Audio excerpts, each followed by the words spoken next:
we want to welcome a gentleman who is an Emmy, Webby, and Telly Award-winning filmmaker.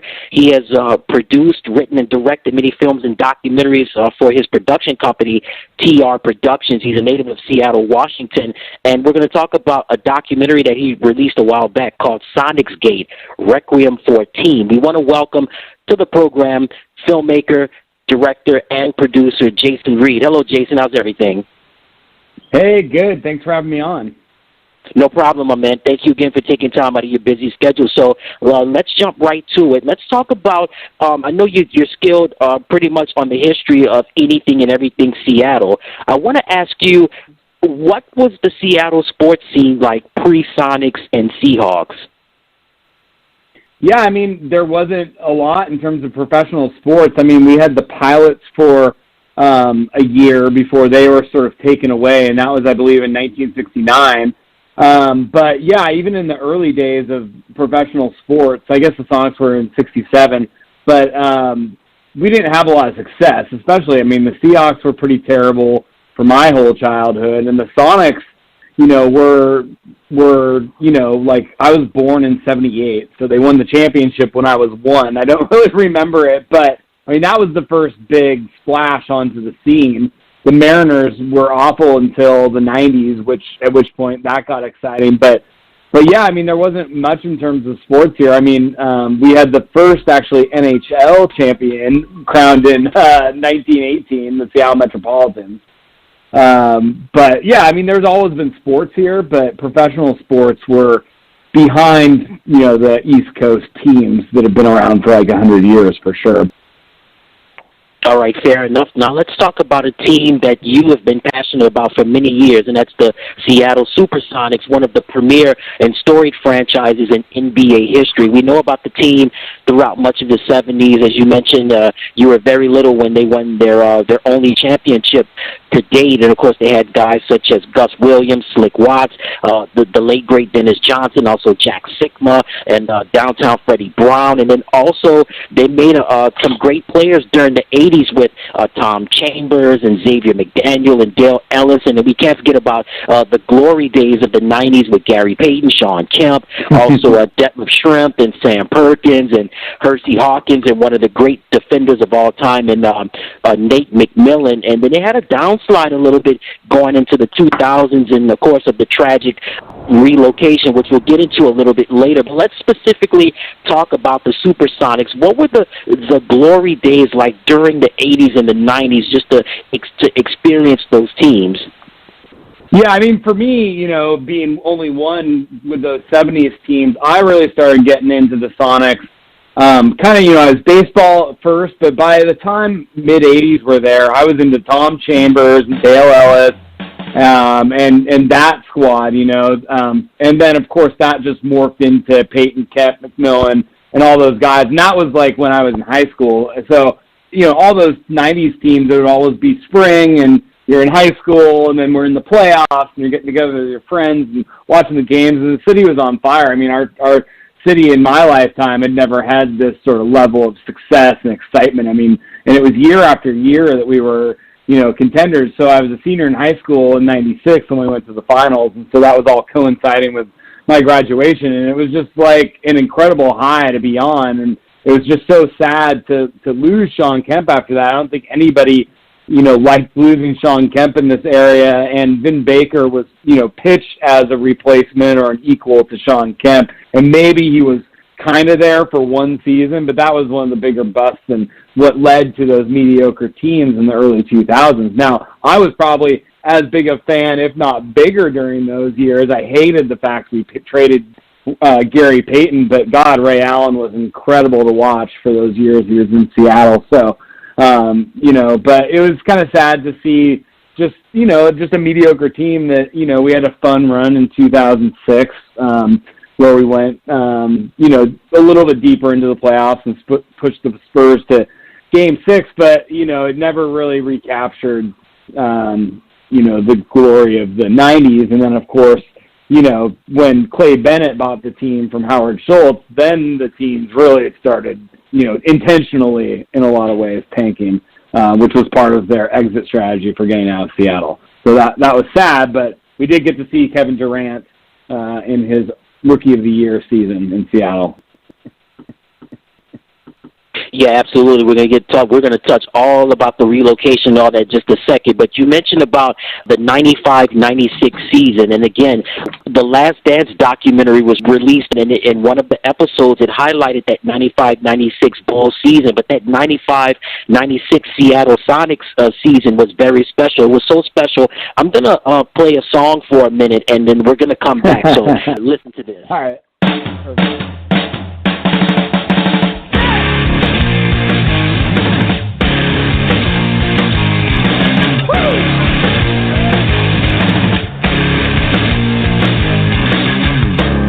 Welcome to the game, ladies and gentlemen, shout the name. Seattle Supersonics, our basketball bionics.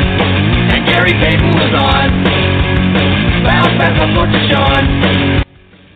That song that you heard, that Seattle rock group, the President of the United States of America. The name of the song is called The Supersonics. That's written by group members Chris Ballou, Dave Betterer, and Jason Finn. That's courtesy of Columbia Records. Any memories of that song as being a rallying cry for that 95-96 season? Oh, yeah. I mean, it's great. Like, they have the little section with Collabro highlights in it. It was just something that everybody in Seattle knew. That, and then prior to that was Not in Our House, the Sir Mix-a-Lot song. Those are the two sort of anthems for 90s Sonics teams. But, yeah, I mean, just the whole sort of Seattle scene, including the music scene that was blowing up at that time, were all, I mean, the Sonics were the ticket in town. And so as grunge was blowing up and Seattle was coming on the scene as this, like, you know, big league city, like tech city, and all the growth that was happening here. It was just sort of the soundtrack, having the '90s music to go along with it. You mentioned Sir Mix-a-Lot. You mean this song right here, huh? It's the 9-3, y'all, and the Supersonics is all at in a bowl of grit. So I hope you can handle this four-court fresh. I'm about to drop on these fools. 2017's is trying, but 2016's ain't getting there. But the strong will survive, and the weak will fall by the wayside, suckers. Take your high tops and your whack shots to the hot shop, cause in the Supersonic house we don't play slop. And if you're coming to the crib, you're bound to get jacked, so take that J back, fool, cause we ain't having that. In this house, soups rarely are defeated, and other teams come and get severely mistreated. Thinking you're about to take the Supersonics out? I don't think so, Paul. I don't think so. No. All right, that's Sir Mix-a-Lot. Yep, Not in Our House. That's courtesy of the Seattle Supersonics and local Seattle radio station Cube 93 Jam Masters. And, of course, they have rapping on that song is a native Seattle son, Sir Mix-a-Lot. Any memories of the Not in Our House song? Because you mentioned that song came out around the early 90s. Yeah, that song was like around when we lost to Denver in that, 60-plus win season that we had, and then we went in and lost, and when they used to do 5 games in the first round. So that's not a positive memory associated with the song, but I remember that was like around the era. But it was more when, Kemp was in the dunk contest for the first time, and in those early 90s as opposed to the mid-90s, which is where more of the President of the United States song was. Yeah, fair enough. I mean, those Sonics teams, the 80s were solid, but the 90s teams, as you mentioned, really got going again with Kemp and Payton, and also with Nate McMillan and, of course, Detlef Schrempf and a ton of those stars. I want to stay with the Supersonics for a moment before we get into the intricacies of the arena and things of that nature. From watching a Supersonics games on television during the 80s and the 90s, I remember it as by the original name. I mean, I remember the name of it during the 80s and the middle part of the 90s as the Seattle Center Coliseum. So tell me, what was it like? It looked like it was an intimate environment watching those games. What was the atmosphere like watching those games at the Coliseum? I mean, the atmosphere between the Coliseum and Key Arena were both sort of more intimate than your average arena experience. I mean, the Coliseum, it was just more old-fashioned. One of those great seasons that the Sonics had, as you mentioned, was the 93-94 season. It looks like the Sonics were destined to give the Houston Rockets a challenge in the Western Conference Finals. But, man, I'll never forget that game. It was a Game 7 in the first round, and I can close my eyes and I can just visualize DeCumbo just expressing joy and holding that ball in his hand, and he's just like, oh, yes. And it was because I had Seattle winning that game. Seattle was clearly the front runner to win the West and represent the Western Conference in a possible NBA Finals against the New York Knicks. I know that the city had to be at fever pitch when it came to that series, but when that loss happened, what was the response like? Oh, I mean, it was devastating. I mean, we had, that was the year to do it, you know. I mean, that was the year I believe that Jordan was away, and that was, you know, I mean, I feel like we are certainly a better team than Houston, although they did get those championships when I feel like we should have done. They beat us fair and square like the next year. But, yeah, I mean, it was actually only 5 games in that series, and that was the thing. It was just, you know, we won the first 2, and then, you know, we lost the second 2 in Denver, but we really, you know, being, you know, the number 1 seed, we should have come back and taken that game at home. It should have been a gimme. It just didn't roll our way. I mean, that, I think, 5-game series as opposed to 7, you're more susceptible for upsets, which I think is ultimately why the NBA went back to the 7-game series in the first round. So anyhow, it was, you know, it was devastating, and, you know, we were lucky that the team stayed together and, you know, really continued to grow and get better over the next couple of years. And we just ran into a Bulls team in 95, 96 that was, you know, maybe, you know, arguably the best team in history. So, what loss do you think hurt more, Jason? 95, 96 or 93, 94? I mean, in a lot of ways, the 93-94, just because it was so shocking. Like, we didn't expect, especially after how good we were that season, to lose in the first round. I mean, it felt like it just came, you know, way too early. And I think the year before, if I'm remembering properly, we'd gone to the Western Conference Finals against Phoenix, and I think everyone assumed we'd be back at least at the Western Conference Finals playing against, you know, Houston or whoever it was going to be. And so, but yeah, I mean, you know, it was really, really sad. It was sort of like, I remember like my graduation was like a day before that last Sonics game, you know, but the thing is the Sonics, that loss was more gradual, you know, because we lost game 1, 2, and then we came home, we lost game 3, and it was like, oh, we're down 3-0. It's already like, you're already coming to the realization that you probably aren't going to be able to beat Jordan 4 games in a row. But, you know, they came back and won those next 2, and that really made it, you know, exciting. But it still was like, okay, are they really going to take 1 or 2 in Chicago? So it was, you know, there's time to sort of accept the loss, but Denver was just kind of like a shock to the system. Okay, well, speaking of being a shock to the system, again, Seattle loving their sports teams and the Supersonics or the Sonics being such an intricate part of that community. In all sports, just like a lot in life, you never know what's going to happen. And the Sonics had a very painful divorce, a terrible move, a relocation to Oklahoma City. Jason, you did a documentary called Sonicsgate, Requiem for a Team, which details the controversial relocation to Oklahoma City with the team becoming the Oklahoma City Thunder.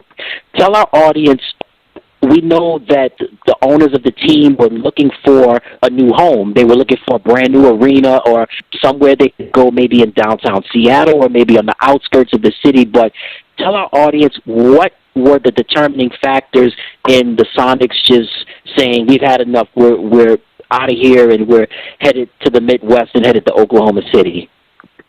Well, I mean, the first determining factor is Howard Schultz, the CEO of Starbucks, who owned the team for 5 years prior, decided to sell to a group led by Clay Bennett and Aubrey McClendon, who is entirely Oklahoma City investment. And Oklahoma City was clearly, you know, as proven by the evidence, in pursuit of an NBA team. So, I mean, that was sort of the first step in the process. After that was just sort of show for them to, you know, pretend as though they wanted to do an arena in Seattle, but what they really wanted was, you know, one of, you know, a few things. They wanted either the city of Seattle or the community, you know, the county or whatever, gives them at least $500 million, you know, essentially for free to build an arena to save the team. That was like where they don't really put up anything for it. That would have been an option. And they also like could have, you know, turned it for a profit, so held it for a certain amount of time and made a profit out of it. But the main thing, the reason they bought it was to figure out a way to go to Oklahoma City. So if you look at every move they made from the time they bought it in 2006 to when the team left in 2008, it's pretty transparent, despite them legally having to make good faith best efforts to keep team in Seattle as part of their deal on the sale. They definitely didn't do that behind the scenes, and it wasn't too hidden what they were doing. They traded Ray Allen away for essentially nothing, and they tanked the season of Durant's first year in Seattle when if we had Ray Allen and Durant, probably would have made the playoffs, but they didn't want us making the playoffs that last year. They want us to have Wally Zerbiak and a bunch of other, Delonte West and stuff and be 20-60 and try to empty out the arena because they were suing the city of Seattle to leave their lease 2 years early. So, I mean, it was a quick downhill spiral, and obviously in the end they got the city of Seattle to cave to their demands and move the team to Oklahoma City, which is what they always wanted anyway. Wow, I'm going to get more into just like the nuances of just how fans connect with their sports teams in major cities or even smaller cities across the country. You said Howard Schultz is the CEO of Starbucks, and he owned the team for 5 years. What was his involvement with Clay Bennett? Did they have a business relationship at one time? They didn't know each other until the end. What Clay Bennett had was a business relationship with David Stern in the NBA. When the New Orleans Hornets, during the Katrina time, needed a place to play, Clay Bennett negotiated the deal to bring them to Oklahoma City to play, and thus his experiment that they could support an NBA was proven. And I think David Stern was looking for an opportunity to get his buddy Clay Bennett into the league and into the ownership. And so when the Seattle situation came up, he was so alienated and offended by the politicians and the response to asking for another arena subsidy that he did everything in his power to help facilitate the sale from Howard Schultz to Bennett and for Bennett to get the team out of Seattle. So, David Stern is, a huge person to blame in this whole thing as well. But Howard Schultz, he was basically presented to Howard Schultz and Wally Walker and the owners as sort of a last-minute guy who, was offering above market value at the time, which was $350 million. Now, over the course of owning the team, Howard Schultz and the owners had gone $90 million into debt. But what was happening, though, was that the team was, going up in value. And, so they ended up selling the team in 2006 for a profit of nearly $100 million. And so, obviously if they would have held it now, a team in Seattle would probably be worth $1.5 billion. So bad business decision by Howard Schultz. But, that's sort of how it went down. But they didn't really know each other. And honestly, Howard Schultz and that old ownership group was swindled out of giving the team away, and then the city was swindled out of keeping him there and moving this civic asset that had been part of our history for over 40 years.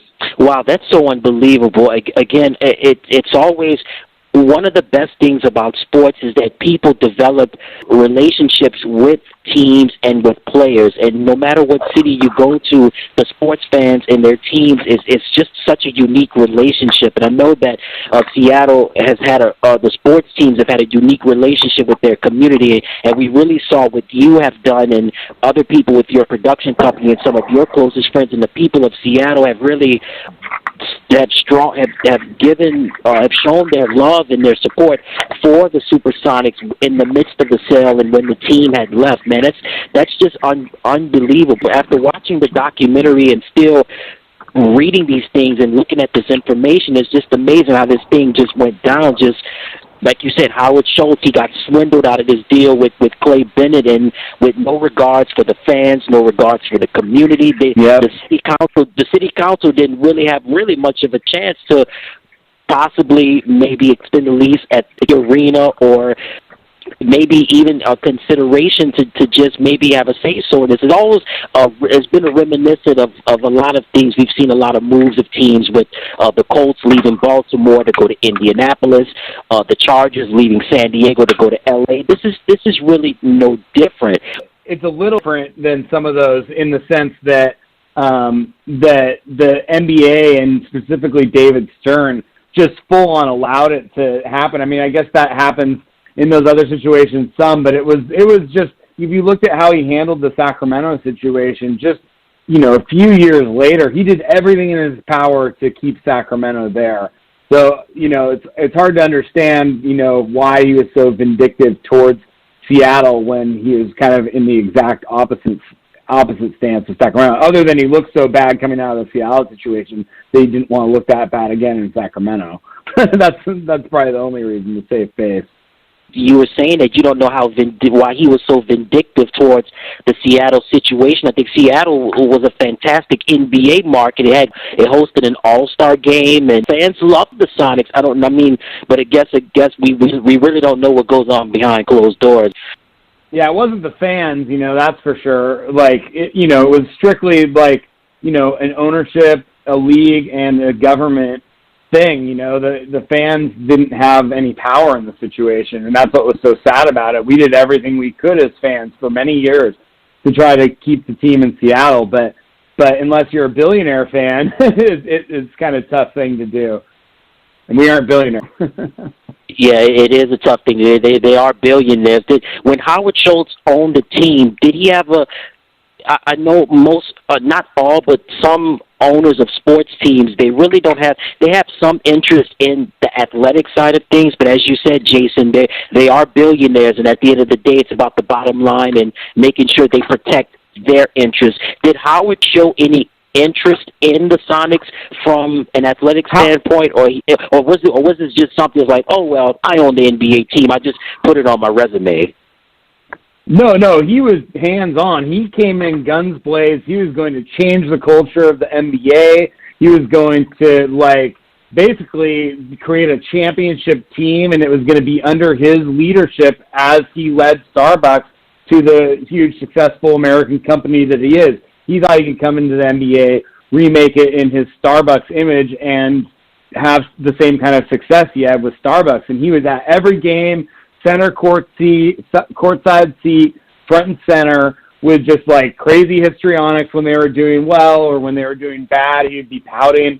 And, basically, he was trying to be sort of like a Mark Cuban, style owner back in that time. And so, he was definitely hands-on, and until the very end, then he stopped showing up and sitting at half court and was up in the box more. And now he can't show his face in Seattle, even though he still lives here and has his corporate headquarters here, because people hate him so much for betraying. Oh, wow.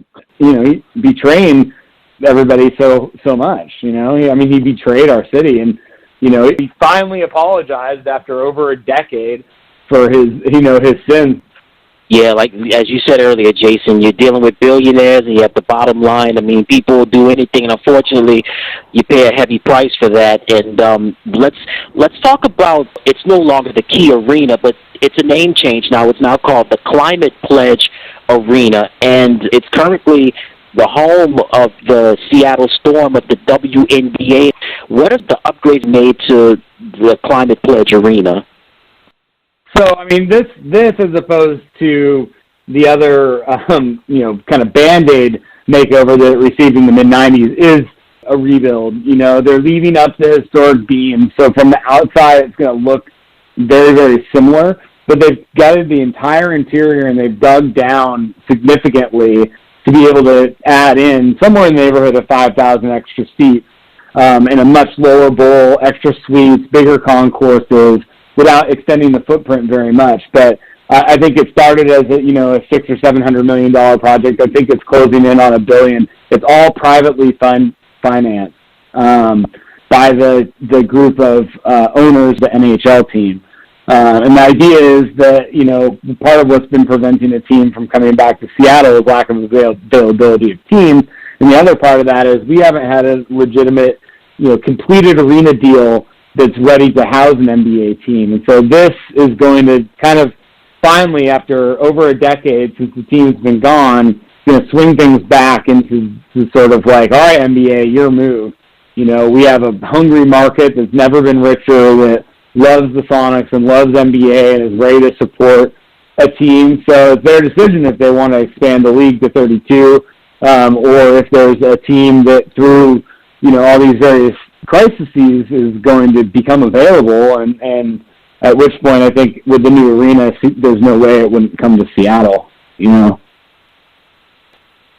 Ever since the Sonics relocated to Oklahoma City and they became the Thunder, there's been numerous attempts by yourself and other people to have the possibility of the NBA return to Seattle. What are the prospects on that? Well, I mean, basically, like what I was talking about previously, which is just that Seattle is totally ready now.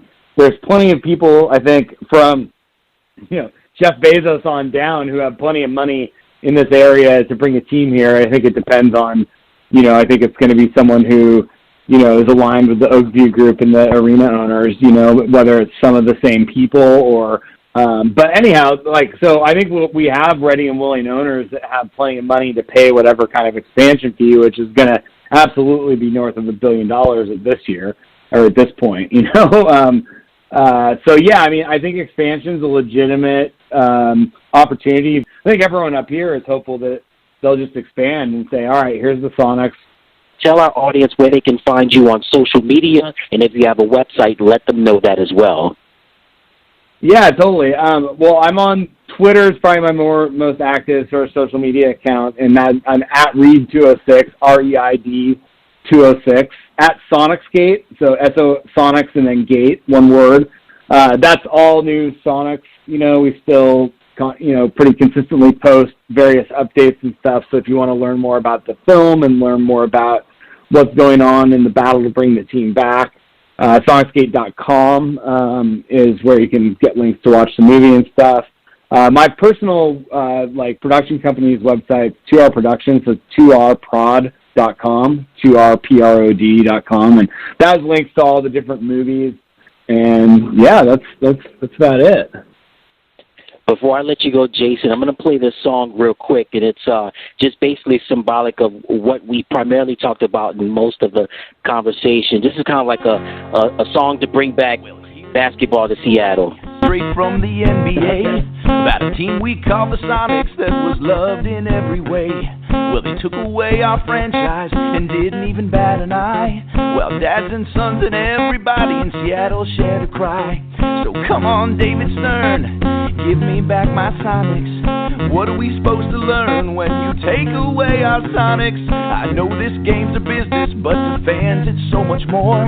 We're hurting like when Mutombo took us down in... All right, that's comedian Adam Ray with the Sonic song and his love for the Sonics. And Jason, I normally always end the show, but I'm going to let you end the show with any last words you may have for any Supersonics fans out there worldwide, or just anything that's on your heart. The floor is yours. Oh, man. Well, I'll just say, keep the hope up. It's been a long time, and I think we're going to finally get our payout soon. I mean, there's, unanimous support throughout the NBA community to bring a team back to Seattle. I think it's a bright time for the Seattle sports landscape, and I think the Supersonics will be back sooner rather than later. I hope it happens as well, man. Seattle's one of those great, not just cities, but those great sports cities, a great NBA city as well. You heard it from him. He's Jason Reid. He has a production company called 2R Productions, and he's an Emmy, Webby, and Telly Award-winning filmmaker. Check out his video. Check out his documentaries on the website and as well as on social media and YouTube. Jason, thank you so much for being a part of the program. For sure. Thanks for having me. I really appreciate it. Hey, everybody. Thank you so much for tuning into the channel. Remember to click like, share, and subscribe. And thank you for watching.